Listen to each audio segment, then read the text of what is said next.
On Friday, I broke one of my 4 rules. It saved me money, but that's the worst thing that could happen. Here's the week, the trades, and why I still gave it a C.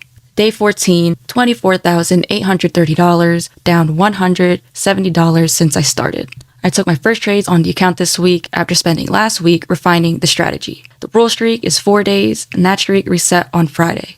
If you're new here, I've blown funded accounts, found the leak in my trading, and now I'm documenting a $25,000 challenge against 4 rules.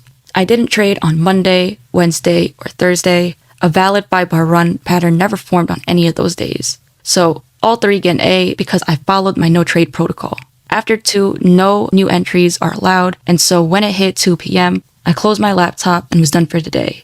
My first trade of the week was Tuesday, and it didn't go well. A 5-bar run pattern formed, and only about 59% of the regular trading hour daily range had been consumed. It was under 70%, so this was a valid setup. I took the trade, set my stop loss and target, and walked away. I came back to my stop loss being hit, and I was down $173. I've lost thousands to revenge trading and emotional closes and exits. A year ago, I probably would have revenge traded or gone looking for another setup. On Tuesday, I didn't, and that was the win. Quick thing before Friday, this series is a paid partnership with Phoenix Trader Funding, and I'll say that every episode. On Friday at 9:45 a.m., the first 5-bar run pattern of the day formed. 5 bearish candles, which you could see here. I calculated the numbers, saw it had only consumed 51% of the daily range, and took the trade.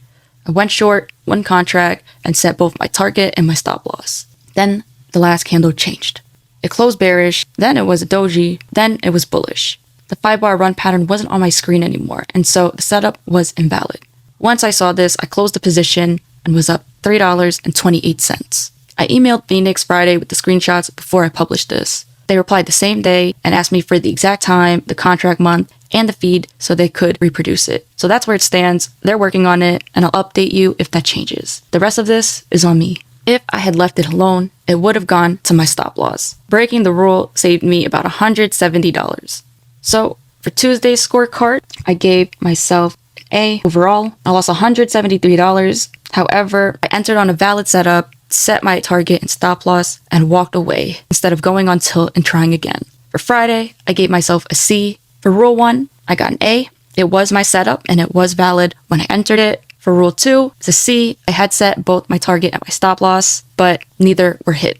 Rule 3, D, I didn't walk away. I sat there longer than I should have and closed out the trade. And Rule 4 is not applicable. I closed out early with no losses on the day. For the week, Rule 1 overall gets an A, 2 trades, 1 setup, and 3 days I followed the no trade protocol. For Rule 4, overall, also an A, 1 loss and I stopped. So I took no more than 2 losses each day. For Rule 2 overall is a B. Tuesday was a textbook setup, but Friday was not. And Rule 3, I gave myself a C overall. And that's the one I've been sitting on this week. Rule 3 says walk away after the entry. If I had done that, I would have never seen that candle change and I would have taken the loss. So the only reason I caught it is because I was on the charts longer than I should have been. And it made me $3.28 and saved me a full loss. Before I used to think that that was a win, but it's not.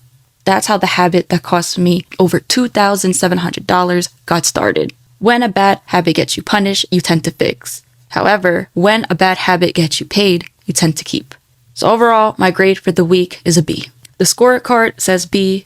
The account says I'm down $170. So Rule 2 gets stricter based on this week. The trade can only end if my target is hit, my stop loss is hit, or the 3 p.m. manual close. That's it. So if I'm still in the trade at 3, I manually close it out. Nothing else gets to end the trade. Not a candle changing, not me deciding I know better in the moment. One goal for next week, walk away after the entry. Every time. If a candle changes while I'm gone, I don't get to know about it. If that costs me money, it costs me money. And you'll see it. Same 4 promises every episode, you can hold me to them. Has breaking one of your rules ever paid you? And what happened the next time? Tell me in the comments. I get mixed answers on this one. Subscribe to see if I can follow my 4 rules consistently. Watch me try, not watch me win. And I'll see you in the next one.